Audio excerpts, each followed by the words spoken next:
السلام علیکم حاضرین ناظرین سامعین، میں آپ کا میزبان ڈاکٹر شہزاد شمیم اور میرے ساتھ موجود میرے استاد محترم جناب قرآن اسکالر محمد طفیل شاد صاحب۔ آج کا ٹاپک 7ویں سورۃ قرآن مجید کی سورہ اعراف اور اس کا 24واں درس ہے۔ قوم ہود کا تسلسل جاری رہے گا اور اس کے بعد قوم لوط پر لائے گئے عذاب کی تفصیل جناب استاد محترم فرمائیں گے۔ تو میں چاہوں گا کہ وہ حالات سے آگاہی فرمائیں۔ جناب استاد محترم، السلام علیکم، پلیز سر گو ایٹ۔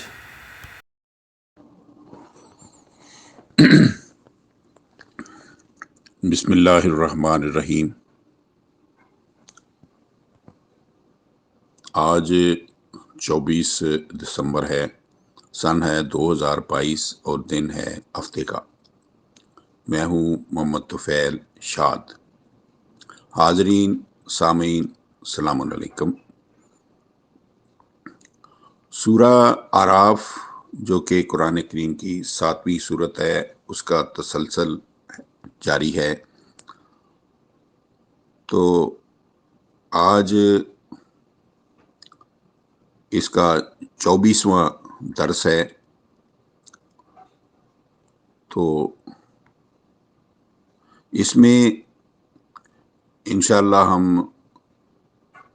سورہ قوم ہود کے متعلق جو ذکر ہے وہ ہم جو رہ گیا ہے وہ کریں گے، اور اس کے علاوہ ہم قوم لوط پر لائے گئے عذاب کی تفصیل کا ذکر کریں گے۔ تو ہم شروع کرتے ہیں۔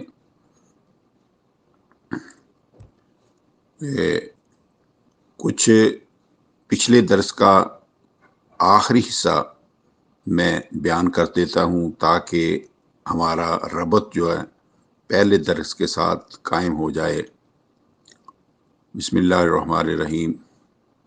قالو اتعجبین من امر اللہ رحمت اللہ وبرکاتہ علیکم اہل البیت انہ حمید مجید۔ 11/73۔ اللہ کے رسولوں نے کہا، اے خاتون، کیا تو اللہ کے امر پر تعجب کرتی ہے؟ اے ابراہیم کے گھر والو، تم پر اللہ کی رحمت اور برکت ہو، بے شک وہ بہت بہت تعریفوں والا اور بہت بہت بزرگی والا ہے۔ اس درمیانی وقفے کے بعد یہ بتایا گیا ہے کہ فلما ذہب عن ابراہیم روح وجاءتہ البشری یجادلنا فی قوم لوط ان ابراہیم لحلیم اواہ منیب۔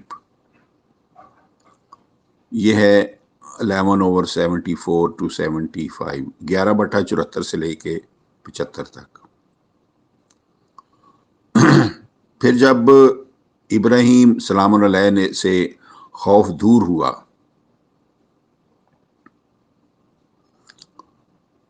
اور ان کے پاس خوشخبری پہنچ گئی، تو ہمارے رسولوں کے ذریعے ہم سے قوم لوط کے بارے میں جھگڑنے لگا۔ بے شک ابراہیم البتہ ضرور بردبار، گداز ذہن اور اللہ کی طرف رجوع ہونے والا تھا۔ اس پر اپنے رسولوں کے ذریعے کہا گیا، یا ابراہیم اعرض عن ھذا انہ قد جاء امر ربک وانہم آتیہم عذاب غیر مردود۔ 11/76۔ اے ابراہیم، اس چیز سے اعراض کریں، بے شک تیرے رب کا عذاب آ چکا ہے۔ حقیقت یہ ہے کہ ان کے پاس نہ لوٹایا جانے والا عذاب آ گیا ہے۔ حضرت ابراہیم کے مہمان یہاں سے فارغ ہو کر حضرت لوط کے ہاں جہاں مہمان ہوئے۔ وَلَمَّا جَاءَتْ رُسُلُنَا لُوطًا سِیءَ بِهِمْ وَضَاقَ بِهِمْ ذَرْعًا وَقَالَ هَٰذَا يَوْمٌ عَصِیبٌ 11/77 11/77۔ جب ہمارے رسول لوط کے پاس پہنچے تو ان پر ان کا آنا گراں گزرا اور آپ نے گہری تنگی محسوس کی۔ ذاقہ بہم گہری تنگی محسوس کی اور فرمایا کہ یہ آج کا دن بہت سخت ہے، یہ اس لیے کہ آپ کی قوم اغلام باز تھی۔ چنانچہ ارشاد ہوا وَجَاءَهُ قَوْمُهُ يُهْرَعُونَ إِلَيْهِ وَمِنْ قَبْلُ كَانُوا يَعْمَلُونَ السَّيِّئَاتِ قَالَ يَا قَوْمِ هَٰؤُلَاءِ بَنَاتِي هُنَّ أَطْهَرُ لَكُمْ فَاتَّقُوا اللَّهَ وَلَا تُخْزُونِي فِي ضَيْفِي لَيْسَ مِنْكُمْ رَجُلٌ رَشِیدٌ 11/78 11/78۔ اور حضرت لوط کے خدشے کے مطابق اس کی قوم ان کی طرف بے اختیار دوڑتی ہوئی آئی۔ وہ اس سے پہلے بھی برائیوں کے مرتکب ہوئے تھے۔ حضرت لوط نے فرمایا کہ تمہارے لیے جنسی تسکین کے لیے تمہاری بیویاں جو کہ یہ میری بیٹیاں ہیں پاکیزہ ترین ہیں، پس تم اللہ کے قانون کی مخالفت سے بچو اور میرے مہمانوں میں مجھے رسوا نہ کرو۔ کیا تم میں کوئی سمجھدار آدمی موجود نہیں کہ مہمان تو پوری بستی کے سانجے مہمان ہوتے ہیں۔ سامعین کرام، یہاں جو لفظ استعمال ہوا ہے ہاؤلائے بناتی ہنہ اطہر لکم کا لفظی معنی یہ ہے کہ یہ میری بیٹیاں تمہارے لیے پاکیزہ ہیں۔ اس کا یہ مفہوم نہیں کہ حضرت لوط نے اپنی حقیقی بیٹیوں کے متعلق کہا تھا، کیونکہ اللہ کا نبی اپنی بیٹیاں مذکورہ قسم کے بدکاروں کے نکاح میں نہیں دے سکتا، اس لیے یہاں قوم کی بیٹیاں یعنی افراد قوم کی بیویاں مراد ہیں۔ لیکن مذکورہ بدکاروں نے انتہائی ڈھٹائی کے ساتھ جواب دیا لا قالوا لقد علمت ما لنا فی بناتک من حق وانک لتعلم ما نرید 11/79 11/79۔ انہوں نے کہا بے شک تو جانتا ہے اپنی بیویوں یعنی تیری بیٹیوں کے ساتھ غیر فطری فعل کا ہمارا کوئی حق نہیں، کیونکہ تو جانتا ہے کہ ہم کیا چاہتے ہیں۔ وہ غیر فطری فعل چاہتے ہیں جس پر عورتیں کبھی راضی نہیں ہو سکتی، کیونکہ اس سے جنسی تسکین کی بجائے الٹی بدنی اور ذہنی تکلیف کے ساتھ احساس کمتری اور ذلت میں مبتلا ہو کر رہ جاتی ہیں۔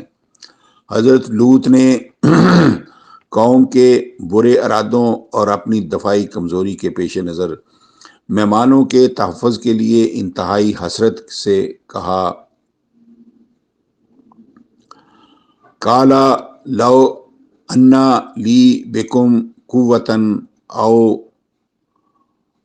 آوِي إِلَىٰ رُكْنٍ شَدِيدٍ۔ آپ نے کہا کاش میرے پاس تمہارے مقابلے کی طاقت ہوتی، پس میں مضبوط سہارے کی پناہ لیتا ہوں۔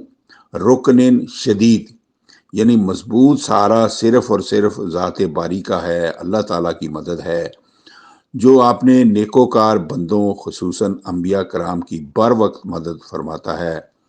چنانچہ اگلی آیت مجیدہ میں یہ بتایا گیا ہے کہ خود مہمانوں ہی نے آپ کو تسلی دیتے ہوئے فرمایا قالوا یا لوط ان رسل ربک لن یصلوا الیک فاسر باہلک بقطع من اللیل